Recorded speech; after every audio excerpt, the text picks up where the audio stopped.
Part 2. Potions.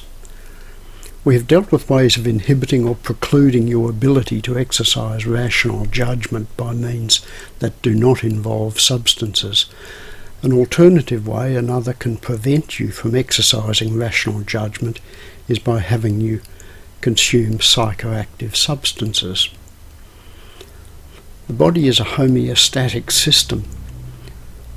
Your body is a homeostatic system, that is to say, it is a system designed to maintain itself in a stable state, or at least within limits. It is built from substances taken from the environment, and it needs a constant flow through of substances from the environment to enable it to maintain itself. These substances are food, water and air, as well as microscopic flora and fauna. Over time, the body has learnt to deal with almost all of the substances it takes in and to use these substances to produce the cells, chemicals, energy and so on necessary for proper brain functioning. Neurotransmitters. Put very, very simply, apart from hormones, mood is regulated by neurotransmitters, and the body keeps these neurotransmitters in balance by producing its own neurotransmitters from food and water with the help of microflora in the gut. For example, glutamate is an excitatory neurotransmitter and GABA is a sedating neurotransmitter. The body keeps these neurotransmitters in balance with each other, moving the concentrations as required to keep the system in balance or to bias the system, within limits, in response to environmental demands. For example, to favour glutamate, an excitatory neurotransmitter, when you need to be active, and to favour GABA, a slow-down neurotransmitter, when you need to rest. Processed foods, herbicides and pesticides. Food providers who add artificial chemicals to food, such as herbicides and pesticides, or who sell artificial foods, such as hydrogenated oils, do not do so in order to prevent you from exercising rational judgment, but it may have that effect. In order to look after your brain, you have to provide it with the right range of chemicals and in the right proportions and avoid harmful chemicals. For this you need to eat a good diet. The simplest advice is to ask yourself the question, would my great-grandmother have eaten this? If the answer is no, then you probably shouldn't.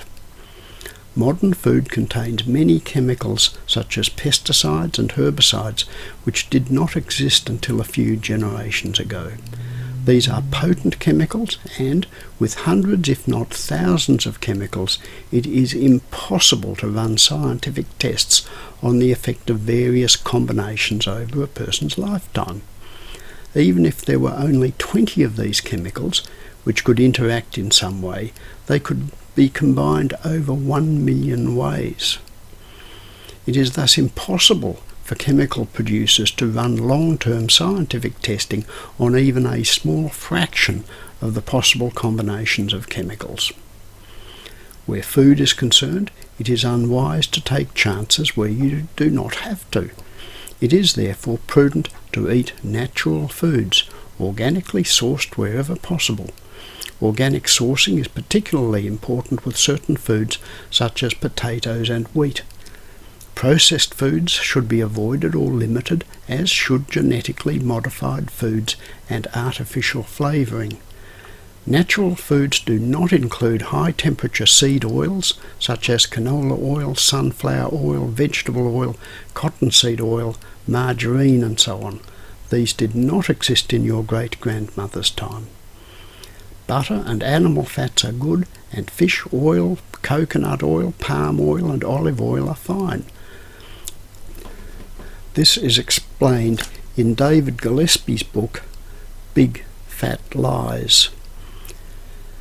You could also look at YouTube videos such as Donald W. Miller Jr. MD, Enjoy Eating Saturated Fats, They're Good For You, and Sally Fallon, The Oiling of America. Sugar, a serious drug problem of our time. Many, if not most, food providers use a potion which bypasses your rational judgment processes. That potion is a white or brown powder called sugar. Up until humanity discovered how to source and concentrate it, sugar was comparatively rare in nature. Sugar was confined to fruits in autumn and beehives, and the ripe fruits available in Western societies of past ages were low in sugar in comparison with fruits such as bananas and mangoes. Although the fructose in sugar is a bad fuel for the human body, the body is designed to crave its sweetness. Sugar also overrides the body's homeostatic system for food intake. That is, eating sugar does not satiate hunger, and the body stores the sugar as fat. Fruit in autumn. Now this may sound as though the body was not doing its job of maintaining homeostasis. However, the body needs to alter its state within limits to cope with variations in the environment. This is known as dynamic equilibrium. In the past, without cheap transport and refrigeration, the availability of food in early societies varied on a regular basis. That is, there was more food in spring, summer and autumn, and a lack of food in winter. The human body was attracted to ripe fruit with its sugar as a food source because it was important for people to eat and get fat in autumn, so their bodies had a reserve of fat to survive through winter. The body did not handle large amounts of sugar well, but it never got large amounts, only a small amount from ripe fruit in autumn. From rarity to commodity. The problem came about when humanity started to learn to grow the few sugar-producing plants, extract the sugar and concentrate it. After the Middle Ages, nations put immense resources into securing sources of sugar produced by growing sugarcane on tropical islands. As a result, sugar became increasingly cheaper. In the year 1400, sugar cost over 200 times what it costs today. Today, sugar costs around $1.20 per kilo. Any food manufacturer is stupid not to add it to your food. It is readily available, legal, easily stored and used, cheap, tasty, you crave it, and it makes you want to eat more. Consumption increased 20-fold. If you had lived in 1800, you would have been consuming about a kilogram of sugar a year. Today, the average Australian consumes at least 20 times as much, and that is a lot to ask your body to handle. Too much.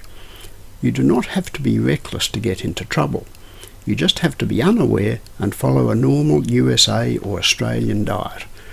For example, high-sugared breakfast cereal can be from 30% to 44% sugar, and sweetened yogurt can be from 12 to 17% sugar. So if you have a normal cereal, sweetened yogurt and a glass of orange juice for breakfast, you're taking in a lot of sugar. Going back to your great-grandmother, she would have been consuming bacon and eggs and a slice of bread and butter with a spread of jam, or porridge with a slice of fruit. She might have added 2 teaspoons of sugar to her tea, but your 250 millilitre glass of orange juice would contain 3 times that amount. Masked sugar. And don't think you can taste all the sugar in food. You can't. Food manufacturers have their own cloak of invisibility. They mask the sweetness of sugar with food acid and salt. Your body registers the sugar and craves more, but you do not consciously register most of the sugar. Imagine spooning 11.5 teaspoons of sugar into a cup of tea. It would be nauseatingly sweet, but a thick shake may contain 11.5 teaspoons of sugar.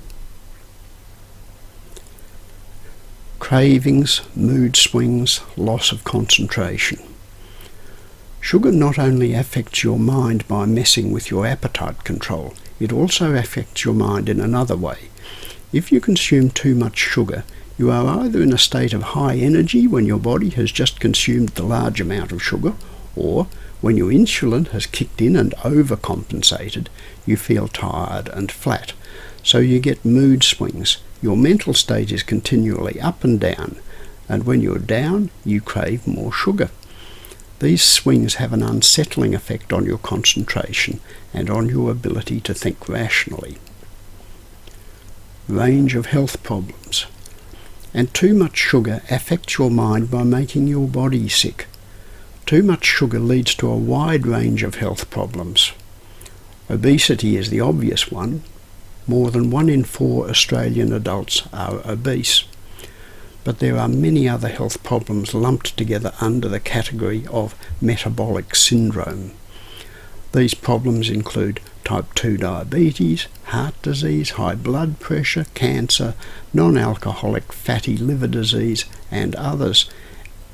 And you can get sugar-related diseases without becoming obese. Guidelines and sources. If you want to read up on how to limit your sugar, read David Gillespie's book, The Sweet Poison Quit Plan. But if you want a quick guide, then follow these rules. Do not drink drinks with sugar or sugar substitutes. Avoid packaged foods as much as possible. Read the content labels and avoid foods that contain more than 5% sugar. Only eat party foods, chocolate, cake, etc. at parties.